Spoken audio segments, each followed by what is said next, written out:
चलिए बच्चे लोग कर लेते हैं।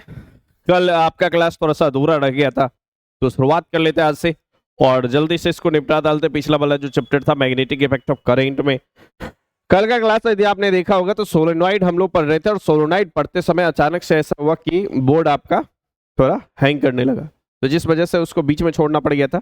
और आज हम लोग फिर से शुरुआत करते वहीं से जहां से हम लोग कल का लेक्चर खत्म किया था। ठीक है बच्चा, तो चलिए सबसे पहले शुरुआत कर लेते हैं। सबसे पहले बात कर लेते हैं एक विशेष मुद्दे पे जिसका नाम है सोलेनॉइड। सोलेनॉइड आपका double star most VVI question की श्रेणी में आता है, इसलिए आप थोड़ा सा इसका विशेष ध्यान रखेंगे। और दूसरी इंपॉर्टेंट बात कि भाई साहब जब कभी भी हम इन सब चीजों को पढ़ रहे हैं तो थोड़ा सा आपके तरफ से अट्रैक्शन, आपके तरफ से जो है ज्यादा ध्यान देने की अब जरूरत है कि थोड़ा सा एक बार आप उसको कंप्लीट करने का पूरा प्रयास करेंगे। ठीक है बच्चे, आइए जल्दी से हम लोग निपटाते हैं। शुरुआत हमारा जहां से आज होना है वो एक्चुअली में कल हम लोगों ने इतना कुछ लिखा होता, देख लीजिए आप एक बार। सोलेनॉइड क्या है? When A current carrying insulated wire is wound closely over A insulating cylindrical frame in the form of helix, then this geometry या this formation is known as solenoid। ठीक है बच्चा, ये बातें।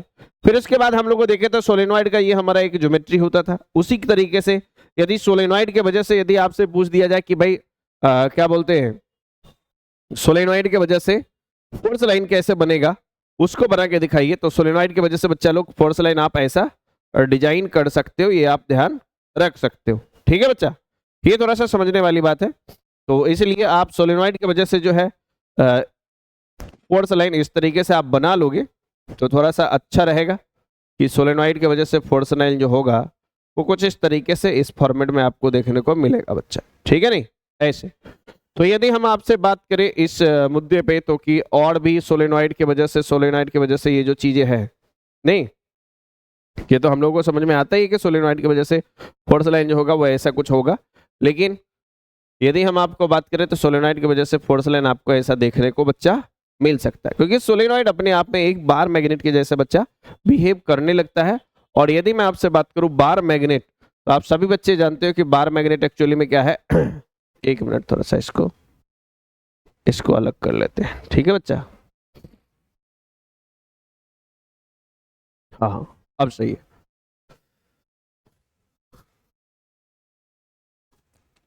हाँ बहुत सारा फोर्स लाइन होगा, लेकिन हाँ दो चार आप बना के आप एडजस्ट कर सकते हैं। क्योंकि आप मैंने आपको कल बताया क्या था कि देखो एक वायर है जो आपने क्या करा, प्लास्टिक जैसे ये है एक फ्रेम है, वो भी कैसा फ्रेम है, सिलेंड्रिकल इंसुलेटर का फ्रेम। इस पे आप करंट करेंगे इंसुलेटेड वायर को क्या करोगे, बहुत क्लोजली लपेटोगे, ऐसे एकदम जोर से लपेट दोगे, तो यही ज्योमेट्री सोलेनॉइड कहलाएगा। लेकिन यदि मान लो करंट इधर से इधर की तरफ ऐसे फ्लो कर रहा है एंटी क्लॉकवाइज डायरेक्शन में, तो आप जानते हो इसकी वजह से मैग्नेटिक फील्ड का जो रिडक्शन होगा राइट हैंड थंब रूल से निकलेगा। इसके लिए राइट हैंड को क्या करना पड़ेगा, अंगुलियों को करंट के डायरेक्शन में सर्कुलर होने की वजह से आपको मोड़ना पड़ेगा, और अंगूठे का जो रिडक्शन आएगा वही मैग्नेटिक फील्ड का रिडक्शन आएगा।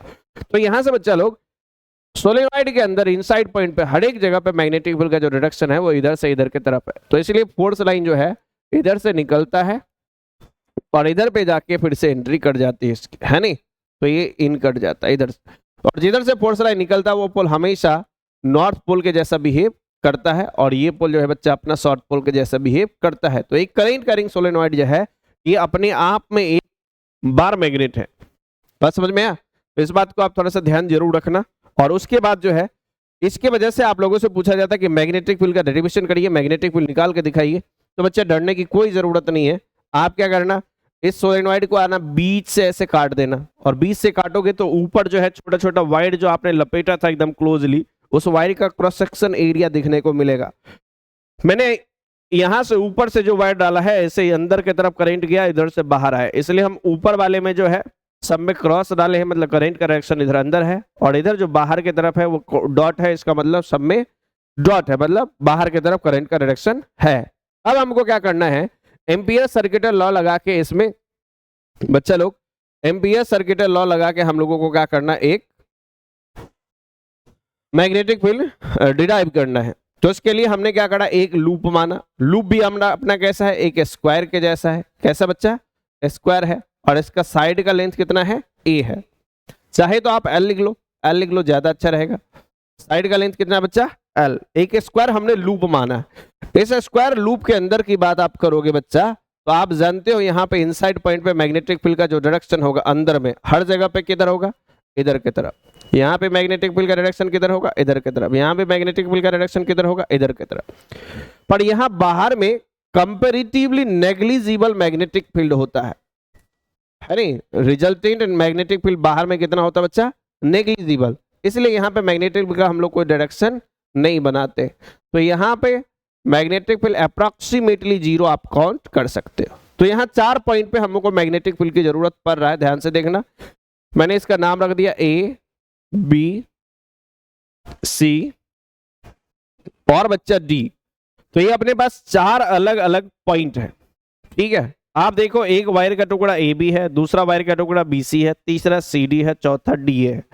अब इस वायर के टुकड़े को आप बच्चा आराम से देखोगे एकदम प्यार से, तो आपको समझ में आएगा कि सर यहाँ पे ए बी वाला पार्ट जो है इस वायर के टुकड़े के साथ जो एंगल बना रहा है वो 0 डिग्री का एंगल बना रहा है। यहाँ पे बी सी वाला जो पार्ट है ये मैग्नेटिक फील्ड के साथ जो इसका एंगल बन रहा है बच्चा, इधर बी का डायरेक्शन है। यहाँ पे एंगल कितना है, बोले सर ये 90 डिग्री है, तो यहाँ का थीटा 90 डिग्री है। यहाँ पे बी ही 0 है और यहाँ पे बच्चा लोग फिर से थीटा 90 डिग्री है कि नहीं, आप एक बार ठीक से देख लो। और यदि ऐसा है तो एम्पियर सर्किट लॉ लगाना बहुत आसान है। कैसे आसान है बच्चा बताना, apply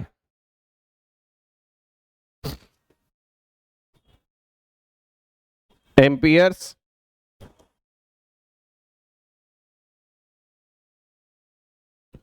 circuital law. Ampere circuital law लगाने पर बोले कैसे एम्पियर सर्किटल लॉ लगाएगा बच्चा, एम्पियर सर्किटल लॉ क्या कहता है, ये कहता है the line integral of magnetic field मतलब B dot D L vector is always equal to mu naught times net current inside the loop, net current inside the loop. मतलब ये B dot D L आप देखोगे बच्चा तो यहाँ 4 अलग अलग लेंथ है, एक ए बी है, दूसरा बी सी है, तीसरा सी डी है, चौथा डी ए है। तो इसको आपको 4 बार लिखना पड़ेगा। तो ये लिखना पड़ेगा close integral of B dot D L कहां से कहां तक, ए बी तक, ए से बी तक, प्लस क्लोज इंटीग्रल ऑफ कितना बच्चा, बी डॉट डी एल फिर से कहां से बच्चा बोलो, फिर से ये लिखना पड़ेगा बी से सी तक, फिर से बोलो कितना, close integral of B vector dot D L vector, और ये कहां से कहां तक, सी से चल के डी तक, प्लस कितना, close integral of B dot D L vector कहां से कहां तक, डी से चल के ए तक, इक्वल टू कितना, mu naught into I net. और आई नेट की यदि मैं आपसे बात करूं नेट करेंट, तो ये नेट करंट हो कितना जाएगा बताना। बोले सर नेट करंट जो है एक वायर में यदि करंट आई है तो एन वायर मान लो इससे पास कर रहा है, इस लूप में है, तो एन वायर से नेट करंट कितना होगा, आई नेट। बोलो बच्चा, बोले सर आई नेट होगा एन इंटू आई। एक में जितना करंट है उसको एन से आप मल्टीप्लाई कर लो, क्योंकि यहाँ पे बहुत सारा वायर इसके अंदर है कि नहीं बच्चा, इस वजह से। तो नेट करंट इतना आ गया। बोले सर ये बात तो समझ में आ गया। यदि ये समझ में आ गया बच्चा तो कुछ समझने की और बहुत ज्यादा जरूरत नहीं है। आप सभी बच्चे 11th क्लास से ही जानते हो डॉट प्रोडक्ट जो होता है ए बी कॉस थीटा होता है। तो बच्चा कितना लिखा जाएगा, close integral of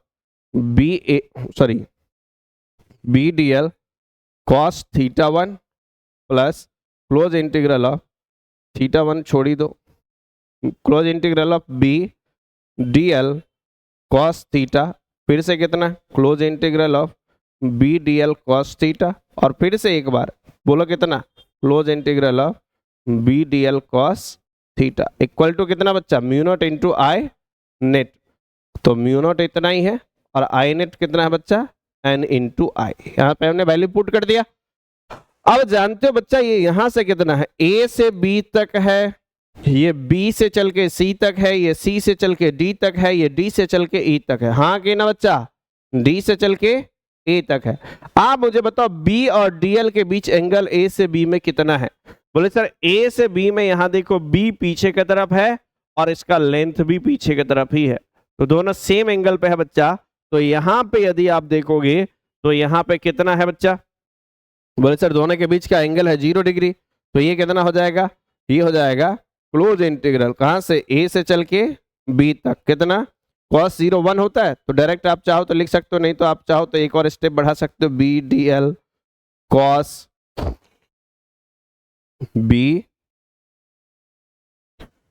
B D L cos 0 degree plus कितना बच्चा, बी से सी में, बोले सर बी से सी में एंगल देखिए 90 डिग्री है, तो ये कितना हो जाएगा बच्चा, B D L cos 90 degree plus कितना, close integral B D L cos 0 degree, क्योंकि यहां एंगल तो 0 डिग्री होना चाहिए सी से डी में, है नहीं, प्लस कितना बच्चा, close integral B D L cos कितना डिग्री, यहां पे लास्ट वाला सर 90 डिग्री है, इक्वल टू कितना, म्यू नॉट एन आई। ठीक है बच्चा, यहां पे यदि आप बात करोगे ठीक से 1 मिनट के लिए नजर डालोगे, आपको हर एक चीज समझ में आ रहा है। ये ए से बी था, ये बी से सी था, ये सी से डी था, और ये डी से ए था। आप ठीक से देखना, cos 90 को आप जानते हो 0 होगा, तो ये दोनों तो वैसे 0 हो गया। यहां सी से डी में देखो, सी से डी मिडिल पार्ट, सी से डी में बी कितना है 0, और यदि बी 0 है बच्चा, तो यहां मैग्नेटिक फील्ड का मान कितना है 0, इस वजह से ये टर्म भी कितना हो जाएगा आपका 0। तो सिर्फ बच जाएगा कौन, सिर्फ बच जाएगा एक फैक्टर जो ए से कहां तक है बच्चा, ए से है बी तक, और ये हो जाएगा कितना बोलो, बी डी एल, बी क्या प्रॉब्लम है इसको,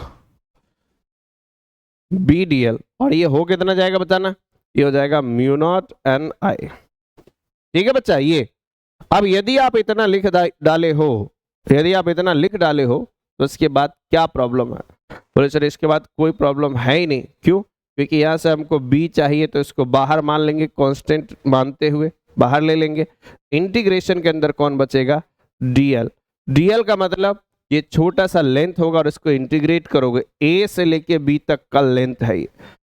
तो बच्चा लोग एक बात मुझे बताओ कि a से लेके b तक आपके पास जो लेंथ है वो कितना है, बता देना। आप बोलोगे कि सर a से लेके b तक का लेंथ तो अपने को मालूम है, कितना बताओ, a से लेके b तक का लेंथ बताओ।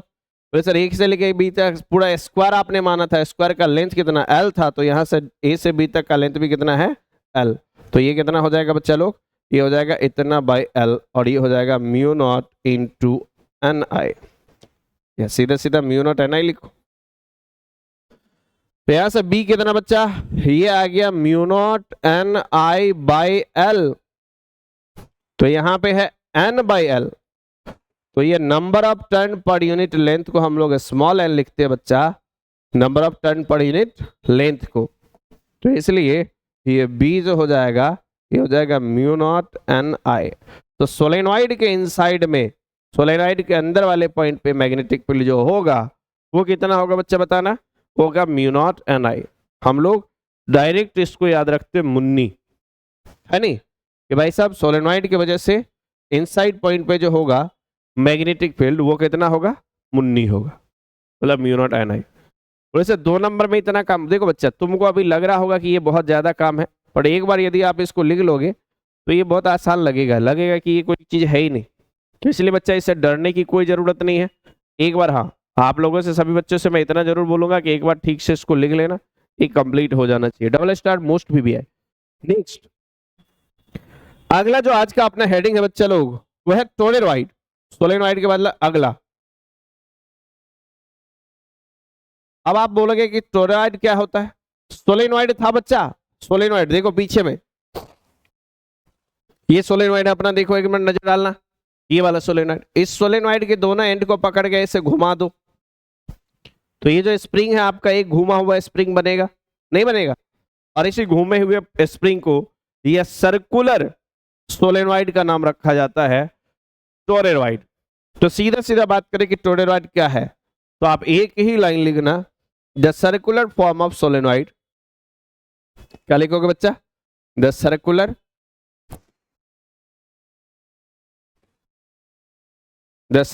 Form of solenoid is called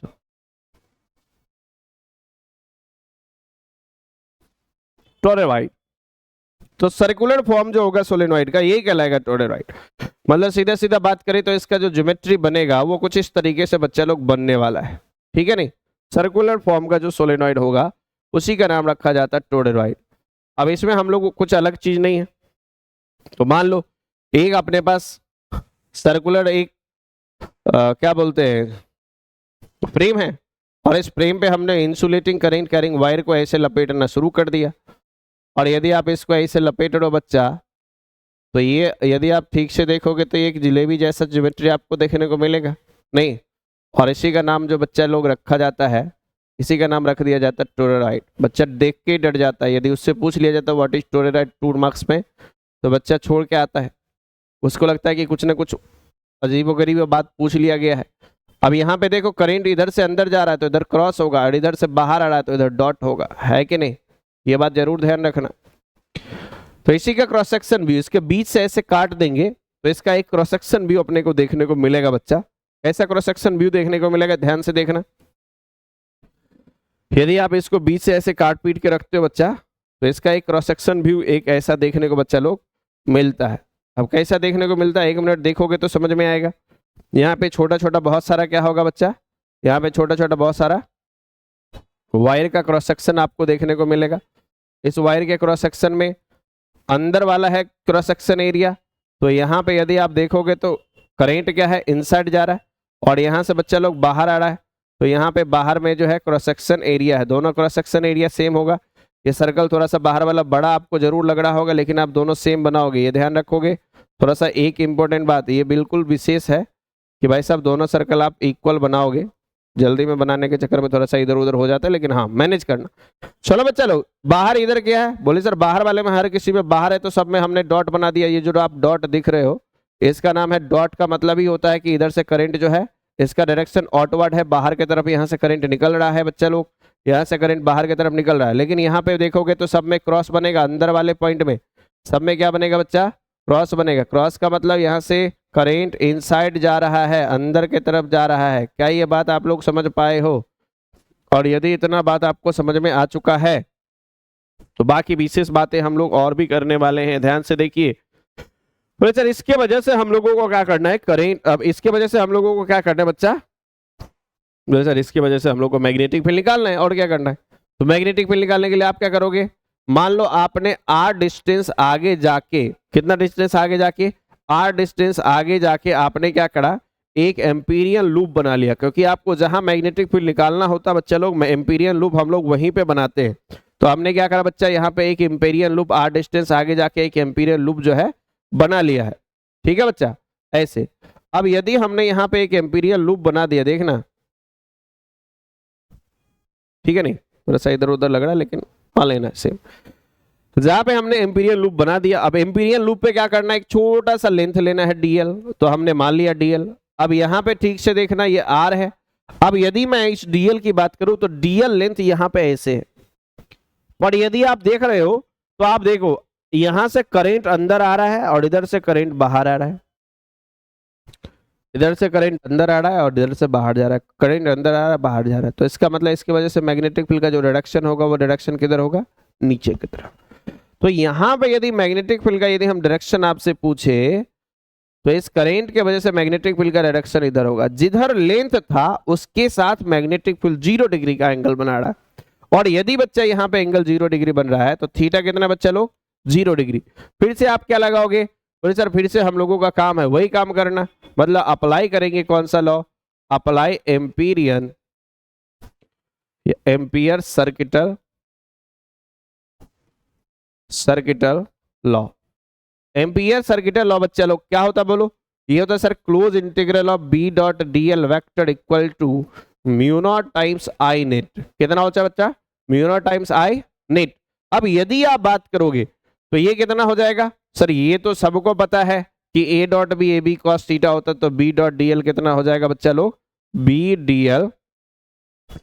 D L cos theta. और ये हो कितना जाएगा, mu naught into I net. तो निकाला नहीं, आई नेट मतलब बच्चा यहाँ पे देखो इस एम्पीरियल लूप के अंदर बहुत सारे वायर अंदर गया है, इसका मतलब इसमें जो नेट करंट होगा वो आज भी आई नेट का वैल्यू कितना होगा, एन इंटू आई।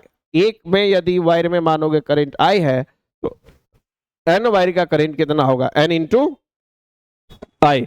तो बच्चा यहाँ पे नेट करंट जो है वो n इंटू I होगा, ये बात आप जानते हो। अब यदि इतना बात आपको समझ में आ गया तो ये कैलकुलेशन में कुछ बचा ही नहीं। कैसे? क्योंकि आप जानते हो यहाँ पे थीटा कितना बच्चा 0 डिग्री और म्यू नॉट इंटू कितना लिखोगे NI, तो ये कितना हो जाएगा बोलो, ये हो जाएगा सर BDL cos 0 डिग्री और into mu naught into NI। ठीक है बच्चा, cos 0 आप भी जानते हो 1 होगा, तो यहां से क्लोज इंटीग्रल BDL हो जाएगा, ये कितना हो जाएगा बच्चा म्यू नॉट इंटू NI, तो ये हो जाएगा म्यू नॉट NI। अब यदि मैं आपसे पूछता हूँ DL को जोड़ोगे, देखो बच्चा DL कहाँ है, बोले सर सर्कल पे एक छोटा सा लेंथ है, इस सभी सर्कल पे छोटे छोटे लेंथ को लेकर के जोड़ोगे तो इस सर्कल का पूरा लेंथ आ जाएगा, और किसी भी सर्कल का पूरा लेंथ जो होता है वो सरकमफेरेंस के इक्वल होता है, तो वो हो कितना जाएगा बताओ, ये हो जाएगा 2 पाई आर, वृत्त की परिधि के बराबर, तो 2 पाई आर होगा।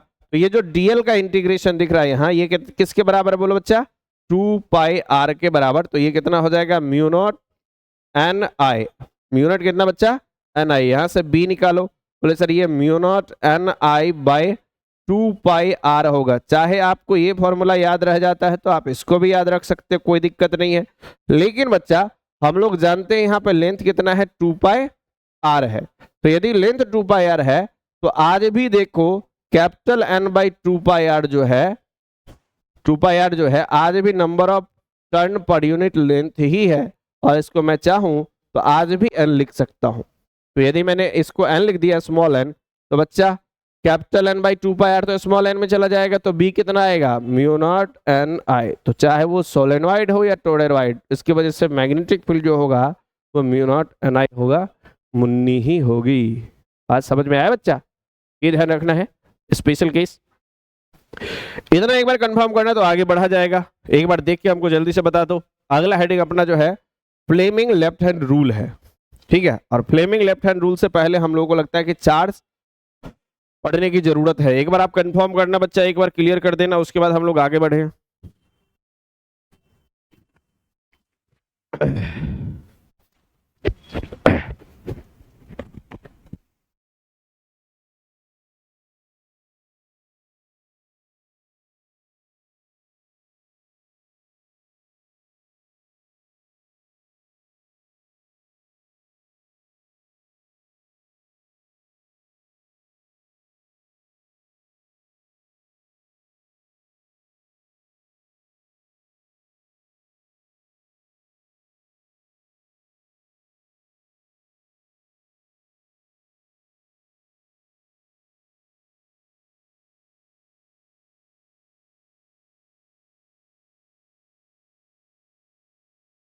क्या किया जाए, बढ़ जाए आगे बच्चा लोग। ये बात हम लोगों को समझ में आ चुका है, और इसके बाद जो है अपना वो ये है, अगला 2 मार्क्स VBI जो है वो है आपका इस चैप्टर में फोर्स ऑन फोर्स या मैग्नेटिक फोर्स, सीधा सीधा लिख सकते हो, या मैग्नेटिक फोर्स भी लिख सकते हो,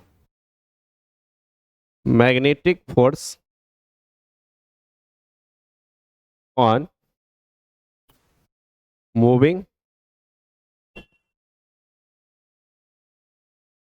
चार्ज इन मैग्नेटिक फील्ड। जब आपको याद होगा बच्चा कि हम लोगों ने एक थोड़ा सा हेडिंग पढ़ा था, जब इलेक्ट्रिक फील्ड में चार्ज को रखते थे तो चार्ज क्या करता था, एक्सीलरेट करना स्टार्ट कर देता था, चार्ज क्या करता था बच्चा, भागना स्टार्ट कर देता था कुछ एक्सीलरेशन से, ठीक है। उसमें फोर्स कितना लगता था, वो चार्ज इनटू वहां का इलेक्ट्रिक फील्ड, याद है उतना। पर यदि मैं आपसे एक बात पूछूं, क्या बात पूछना है, मैं यदि आपसे बात पूछूं कि यदि किसी चार्ज को आज मैं लाके मैग्नेटिक फील्ड में रख रहा हूं, आज मैं किसी चार्ज को बच्चा लाके मैग्नेटिक फील्ड में रख रहा हूं और आपसे पूछ रहा हूं कि बच्चा एक बात बताओ इस बार कितना फोर्स लगेगा, तो बच्चा ये जरूर ध्यान रखना कि चार्ज यदि रेस्ट में होगा मैग्नेटिक फील्ड में तो इस पे कोई फोर्स नहीं लगेगा। इस पे फोर्स लगने के लिए इस चार्ज को इस बार वेलोसिटी में आना पड़ेगा, इसमें आना पड़ेगा, बोलो वेलोसिटी। तो यदि बच्चा आज मान लो अपने पास क्या है, एक चार्ज है, क्या है बोलो, एक चार्ज है, कितना है चार्ज Q, इसका मास कितना है m। अब एक चार्ज पार्टिकल है मान लो जो v वेलोसिटी से मैग्नेटिक फील्ड, ये मैग्नेटिक फील्ड का डायरेक्शन रिप्रेजेंट करता है इनसाइड पॉइंट, क्रॉस मतलब इनसाइड पॉइंट, ठीक है बच्चा। अब यहां पे यदि कोई चार्ज पार्टिकल v वेलोसिटी से आता है मैग्नेटिक फील्ड पे, तो ये इस पे जो फोर्स लगता है, ध्यान देना, ये कौन है, चार्ज, इसके पास क्या है v, और यहां का क्या प्रेजेंट है b। तो मैं इसको ऐसे याद रखता हूं कि वो चार्ज इनटू इसके vb का, इसके vb का क्रॉस प्रोडक्ट, हाँ कि ना। तो मैग्नेटिक फोर्स का जो फॉर्मूला होता है बच्चा, वो किसी भी मूविंग चार्ज पे इतना होता है, कितना बोलो, वो चार्ज इनटू इसके vb का क्रॉस प्रोडक्ट। तो मैं चाहूं तो इसी के मैग्नीट्यूड को इतना लिख सकता हूं Q V B sine theta, क्योंकि मैं जानता हूं ए क्रॉस बी जो होगा ए बी साइन थीटा के बराबर होगा मैग्नीट्यूड वाइज। तो मैं इसको इतना लिख सकता हूं, जहां पे बच्चा, जहां पे बोले, जहां Q जो है चार्ज है, चार्ज को रिप्रेजेंट कर रहा है, Q क्या रिप्रेजेंट करता है बच्चा, चार्ज को रिप्रेजेंट करता है, V किसको रिप्रेजेंट करता है, वेलोसिटी को, और B किसको रिप्रेजेंट करता है, B जो है बच्चा ये एक्चुअली मैग्नेटिक फील्ड को रिप्रेजेंट करता है। कौन से फील्ड, मैग्नेटिक, मैग्नेटिक फील्ड को रिप्रेजेंट करता है, और थीटा जो है यहां ये रिप्रेजेंट करता है, बोलो, एंगल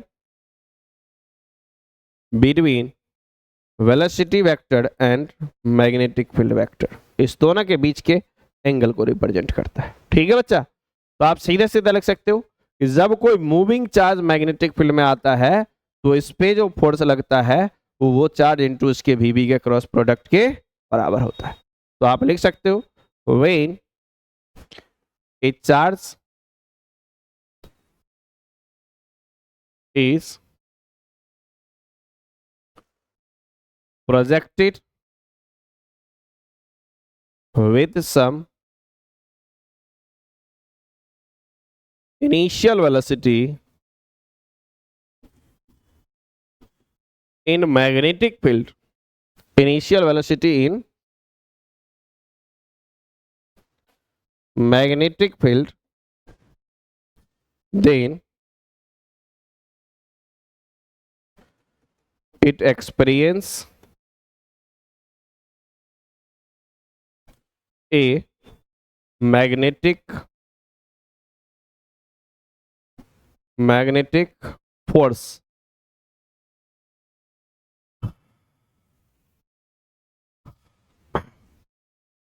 है ना, it experience a magnetic force which, सीधा सीधा लिख दो, which can be given, which can be given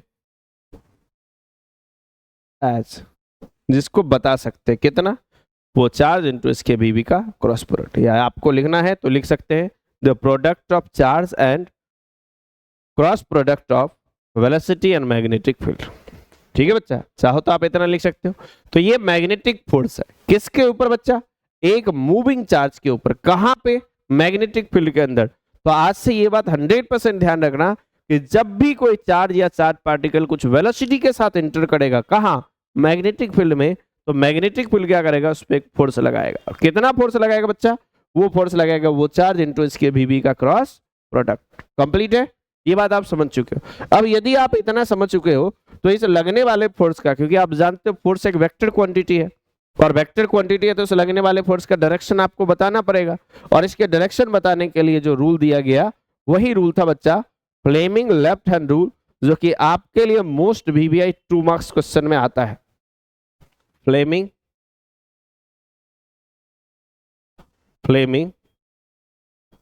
left hand rule,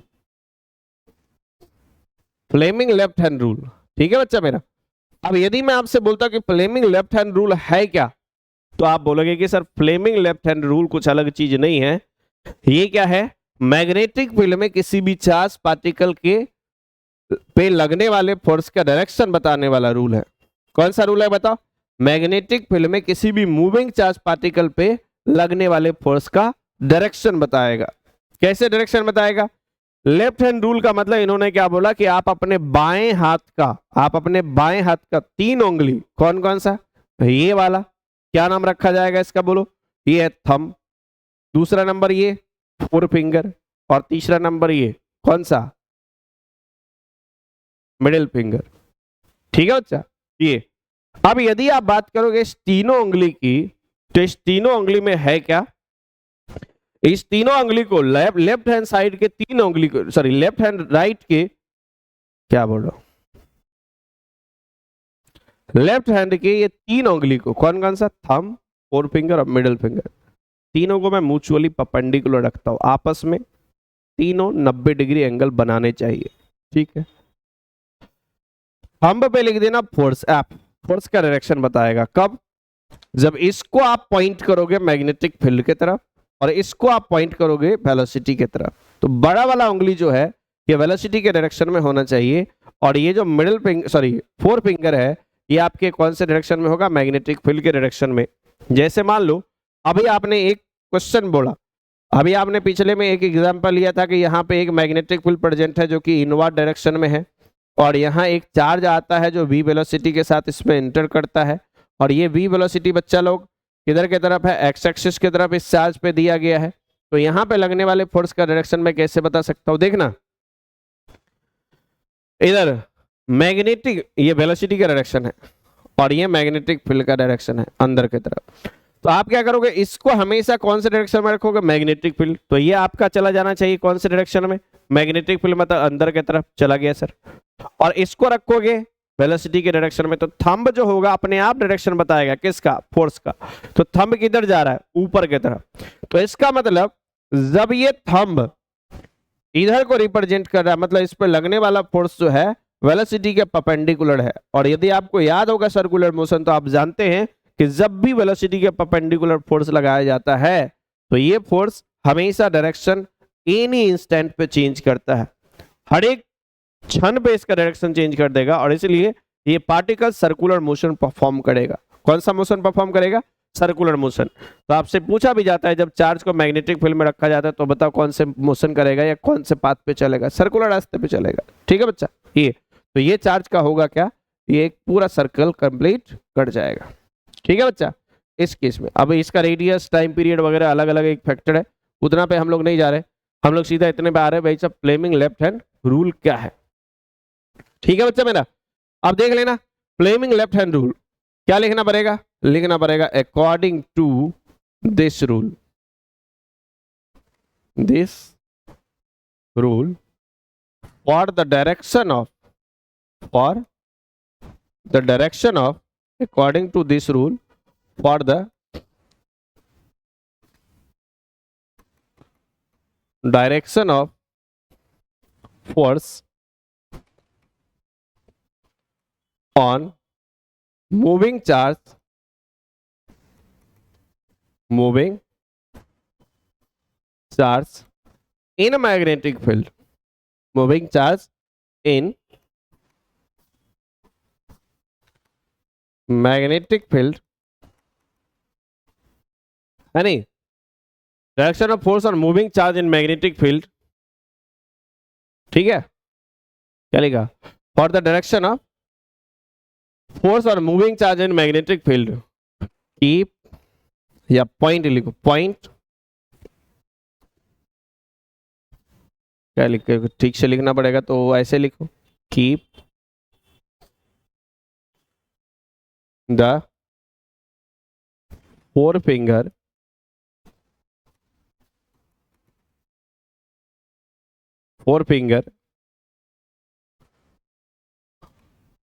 in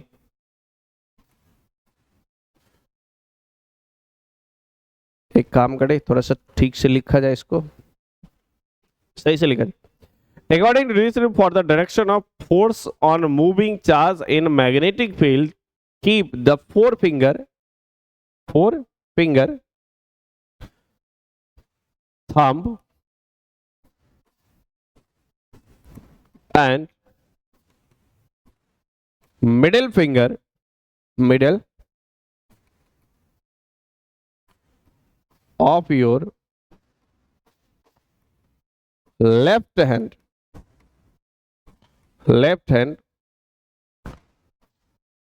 mutually perpendicular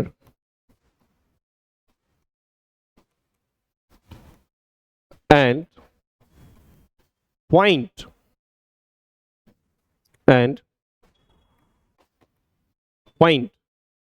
forefinger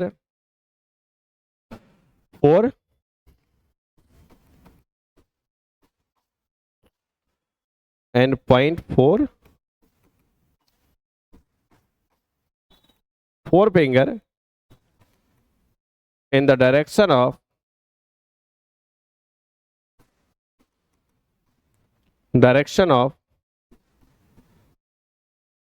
forefinger in the direction of magnetic field. सीधा सीधा फील्ड लिख दो, field and middle finger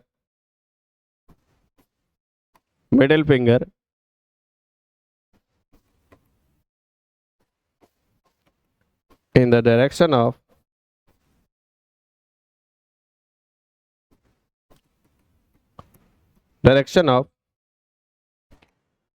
middle finger in the direction of क्या बच्चा, velocity.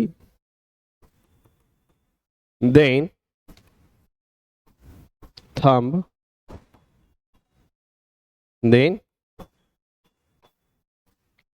gives the direction of force. ठीक है बच्चा, ऐसे। अब यदि आपने इसको समझ लिया, बड़ा सा कुछ नहीं है भाई, सब लिखना पड़ता है, थोड़ा सा ध्यान से देखना। According to this rule the direction of moving charge on a magnetic field में किसी मूविंग चार्ज पे लगने वाले फोर्स के डायरेक्शन के लिए keep the forefinger, thumb and middle finger of your left hand. आप अपने बाएं हाथ का 3 उंगली, फोर फिंगर, थंब और मिडिल फिंगर को म्यूचुअली परपेंडिकुलर रखोगे and point the four finger in the direction of field. Four finger को आप मैग्नेटिक फील्ड के डायरेक्शन में रखोगे, मिडिल फिंगर को आप वेलोसिटी के डायरेक्शन में रखोगे, तो थंब का जो डायरेक्शन होगा म्यूचुअली परपेंडिकुलर रखते हुए अपने आप डायरेक्शन बताएगा। किसका? बोलो बच्चा, थंब का जो डायरेक्शन होगा अपने आप डायरेक्शन बताएगा। किसका? बोलो। बोले सर ये डायरेक्शन बताएगा मैग्नेटिक फोर्स का। ये ऐसे आपको बनाना पड़ेगा डायग्राम।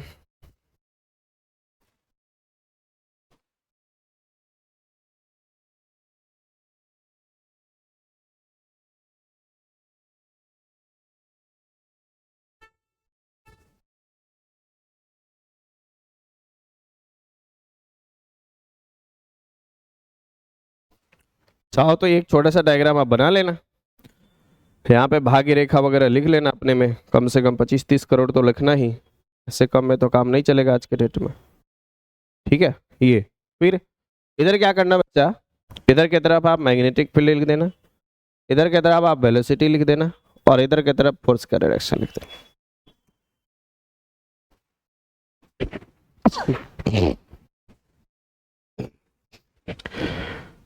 तो बच्चा लोग ये डबल स्टार एक क्वेश्चन था जो कि आप लोगों से 2 नंबर में पूछा जाता है, तो इसलिए जो कुछ भी ज्यादा परेशान होने की कोई जरूरत नहीं, सिंपल सा बात है, आपको ये चीजें ध्यान रखना चाहिए बोर्ड एग्जाम का पर्पस से। इसी पे बेस्ड एक और रूल है जिसका नाम है लॉरेंज फोर्स।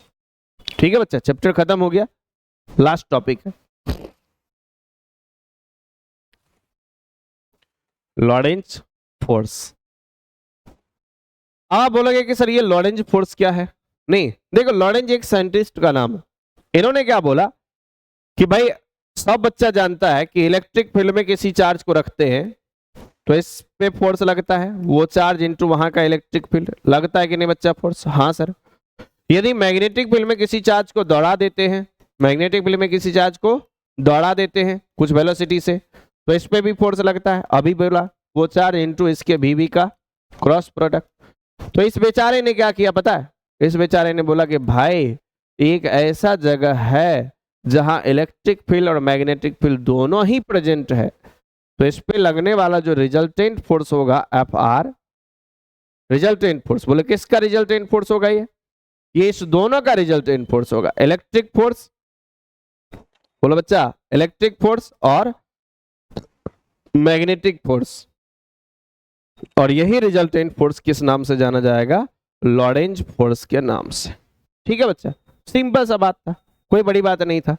तो भाई लॉरेंज ने क्या बोला कि जब चार्ज किसी ऐसे जगह पे मूव करेगा जहां इलेक्ट्रिक और मैग्नेटिक दोनों ही फोर्स प्रेजेंट होगा, तो इस पे लगने वाला जो नेट फोर्स होगा वो इलेक्ट्रिक और मैग्नेटिक दोनों ही फोर्स के सम के बराबर होगा, या वेक्टर सम के बराबर होगा, और इसी का नाम रखा जाएगा बच्चा लोग क्या, लॉरेंज फोर्स।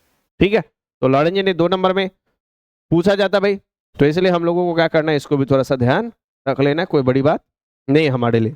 ठीक है, अब सभी बच्चे को दोनों फॉर्मूला पता है, तो इसका लॉरेंज फोर्स का भी फॉर्मूला आपको पता है, एफ एल लॉरेंज फोर्स कितना हो जाएगा, इलेक्ट्रिक फोर्स वो चार्ज इंटू वहां का इलेक्ट्रिक फील्ड, प्लस कितना बच्चा, वो चार्ज इंटू इसके वीवी का क्रॉस प्रोडक्ट। तो बच्चा दोनों में चार्ज कॉमन है तो कॉमन ले लो, कितना हो जाएगा बोलो, ये हो जाएगा sir E vector plus V cross B vector. ठीक है बच्चा कि नहीं, तो चाहोगे तो लॉरेंज फोर्स को वेक्टर के रूप में बच्चा हम लोग ऐसे ही लिख सकते हैं, ठीक है नहीं, ऐसे। तो ये बात आप जरूर विशेष रूप से ध्यान रखना कि लॉरेंज फोर्स कुछ अलग चीज नहीं है, ये इसने क्या किया, कॉपी कर लिया चीजों को। ठीक है, सभी बच्चे जानते थे, तो इसलिए बच्चा लोग इसको थोड़ा सा हम लोग लिख देते हैं लॉरेंज फोर्स को, according to Lorentz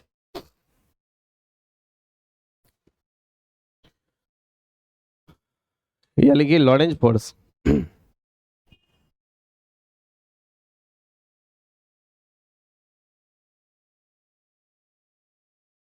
according to Lorentz, when a charged particle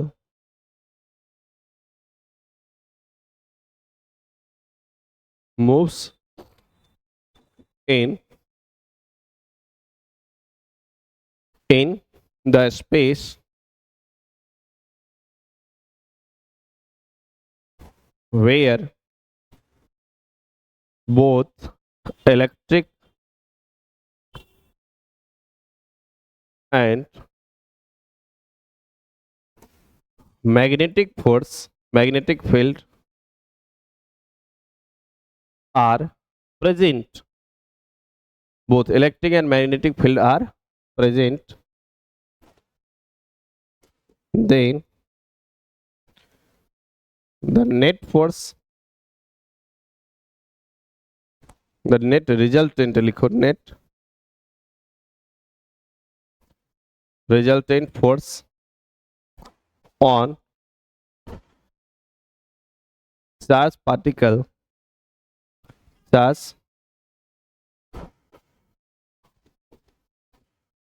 is called Lorentz force. ठीक है बच्चा, 2 मार्क्स में पूछता है, काफी है। ठीक है, ऐसा स्पेस चाहो तो आप बना लेना जहाँ इलेक्ट्रिक और मैग्नेटिक दोनों ही फील्ड प्रेजेंट है। ठीक है बच्चा, ऐसे तो इलेक्ट्रिक फील्ड प्रेजेंट है और मैग्नेटिक फील्ड दोनों ही प्रेजेंट है। अब यदि आप वेलोसिटी इधर की तरफ दे रहे हो, ठीक है बच्चा, ऐसे, तो इस चार्ज पे आप भी जानते हो ये घूमेगा और एक्सीलरेट भी करेगा, तो आगे चलते हुए घूमेगा। बहुत कहानी है इसकी, ये सब सुनाएंगे तो थोड़ा सा आपको अजीब लगेगा, ये सब इस टाइम में कचरा लगेगा। लास्ट टाइम में आप लोग ज़्यादा टेंशन प्रेशर मत लिया करो, सिर्फ इतना समझो कि भाई साहब इस केस में लगने वाला जो फोर्स होगा नेट फोर्स वो इतना हो जाएगा, और ये फोर्स जो होगा लॉरेंज फोर्स कहलाएगा। ठीक है बच्चा लोग, तो बच्चा देखो इसके बाद एक छोटा सा हेडिंग आप लोगों से और भी पूछा जाता है कि साइक्लोट्रॉन क्या है, कई बार 2 नंबर में पूछ देता है, तो मैं आपको बता देता हूं कि साइक्लोट्रॉन क्या है। इसी प्रिंसिपल पे काम करता है साइक्लोट्रॉन, कि एक ऐसा स्पेस जहां पे इलेक्ट्रिक और मैग्नेटिक फील्ड दोनों ही म्यूचुअली परपेंडिकुलर रूप से प्रेजेंट हो, तो उसमें जब आप चार्ज पार्टिकल को रखते हो तो एक्सेलरेट भी होता है और घूमता भी है, तो घूमते हुए एक्सेलरेट करता है। तो जितना भी पॉजिटिव चार्ज पार्टिकल है उसको हाई एनर्जी तक एक्सेलरेट करने के लिए एक डिवाइस बनाया जाता है जिसका नाम रखा जाता है बच्चा साइक्लोट्रॉन।